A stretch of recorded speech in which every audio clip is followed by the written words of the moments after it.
ನಮಸ್ಕಾರ. ಇವತ್ತಿನ ನಮ್ಮ ಈ ಚರ್ಚೆಗೆ ಸ್ವಾಗತ. ನಮ್ಮುಂದೆ ಇರೋದು ಕೃಷ್ಣನ ಪ್ರಾತಃಕಾಲದ ದಿವ್ಯ ಚಿಂತನೆಗಳು ಅಂತ ಒಂದು ಆಗರ. ಅಂದ್ರೆ ಬೆಳಿಗ್ಗೆದ್ದ ತಕ್ಷಣ ಕೃಷ್ಣನ ಮನಸ್ಸಲ್ಲಿ ಏನೆಲ್ಲ ಯೋಚನೆಗಳು ಬರ್ತಿದ್ವು ಅನ್ನೋದ್ರ ಬಗ್ಗೆ ಇದು. ನೋಡ್ಲಿಕ್ಕೆ ತುಂಬಾ ಶಾಂತವಾದ ಸ್ಪಿರಿಚುವಲ್ ಆದ ವಿಚಾರಗಳು ಇವು. ಹೌದು, ಖಂಡಿತ. ಇದರ ಮುಖ್ಯ ಸಾರಾಂಶವೇ ಅದು ಅಂತ ಹೇಳ್ಬೋದು. ಈಗಿನ ಕಾಲದಲ್ಲಿ ನೋಡಿ, ನಾವು ದಿನ ಶುರು ಮಾಡೋದೇ ಒಂಥರ ಗಡಿಬಿಡಿಯಲ್ಲಿ.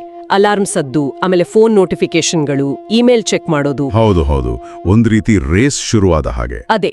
ಆದ್ರೆ ಈ ಆಖರ ಹೇಳೋದು ಅದಕ್ಕೆ ಪೂರ್ತಿ ವಿರುದ್ಧವಾದ ದಾರಿ. ಅಂದ್ರೆ ಜಗತ್ತು ಇನ್ನೂ ನಿದ್ದೆಯಲ್ಲಿರುವಾಗ ಆ ಮುಂಜಾನೆಯ ಮೌನದಲ್ಲಿ ಶಾಂತಿಯಿಂದ ದಿನವನ್ನ ಸ್ವಾಗತಿಸಬೇಕು ಅಂತ. ದಿನವನ್ನ ಸ್ನೇಹಿತನಂತೆ ಸ್ವಾಗತಿಸು ಅಂತ ಒಂದು ಲೈನ್ ಇದೆ ಇದರಲ್ಲಿ. ಅದು ಬಹಳ ಇಂಟ್ರೆಸ್ಟಿಂಗ್ ಅನಿಸ್ತು.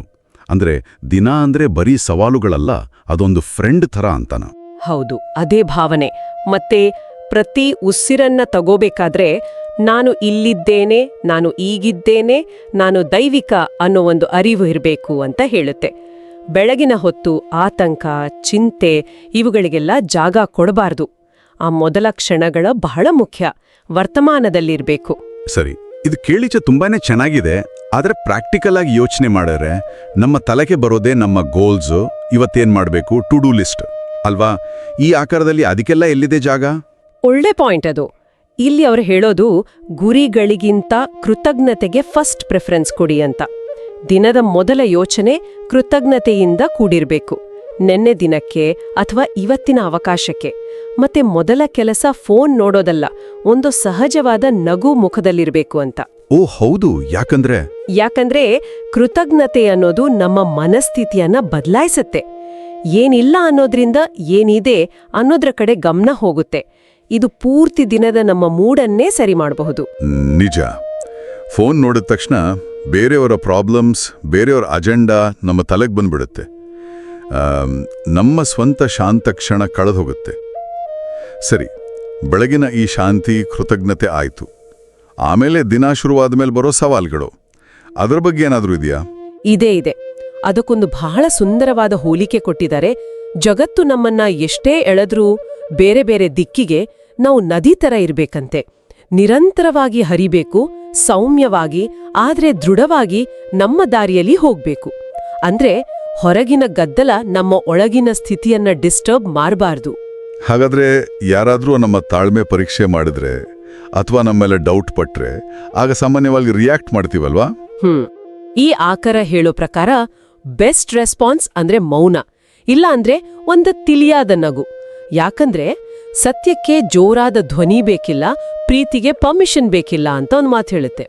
ಅಂದ್ರೆ ನಮ್ಮ ಸತ್ಯ ಅಥವಾ ನಮ್ಮ ಪ್ರೀತಿ ಬೇರೆಯವರ ಅಪ್ರೂವಲ್ ಮೇಲೆ ನಿಂತಿಲ್ಲ, ಅದು ನಮ್ಮ ಒಳಗಿನಿಂದ ಬರೋದು. ಅದಕ್ಕೆ ಗದ್ದಲಕ್ಕೆ ರಿಯಾಕ್ಟ್ ಮಾಡೋದಕ್ಕಿಂತ ಶಾಂತಿಯಿಂದ ರೆಸ್ಪಾಂಡ್ ಮಾಡೋದು ಹೆಚ್ಚು ಪವರ್ಫುಲ್ ಅಂತ. ಇದು ಪ್ರಾಕ್ಟೀಸ್ ಮಾಡೋದು ಸ್ವಲ್ಪ ಕಷ್ಟನೇ ಇರ್ಬೋದು ಕೆಲವರಿಗೆ. ಇದರಲ್ಲಿ ಇನ್ನೊಂದು ಮಾತು ಬರುತ್ತಲ್ಲ, ಆಕಾಶ ನೋಡಿ ಕಲಿ, ಅದು ಆತುರ ಪಡಲ್ಲ, ಆದರೂ ಎಲ್ಲವೂ ಟೈಮಿಗೆ ಸರಿಯಾಗಿ ನಡೆಯುತ್ತೆ ಅಂತ. ಬಹುಶಃ ಅದೇ ತಾಳ್ಮೆಯ ಬಗ್ಗೆ ಹೇಳೋದನ್ಸುತ್ತೆ. ಖಂಡಿತವಾಗಿಯೂ ಅದೇ.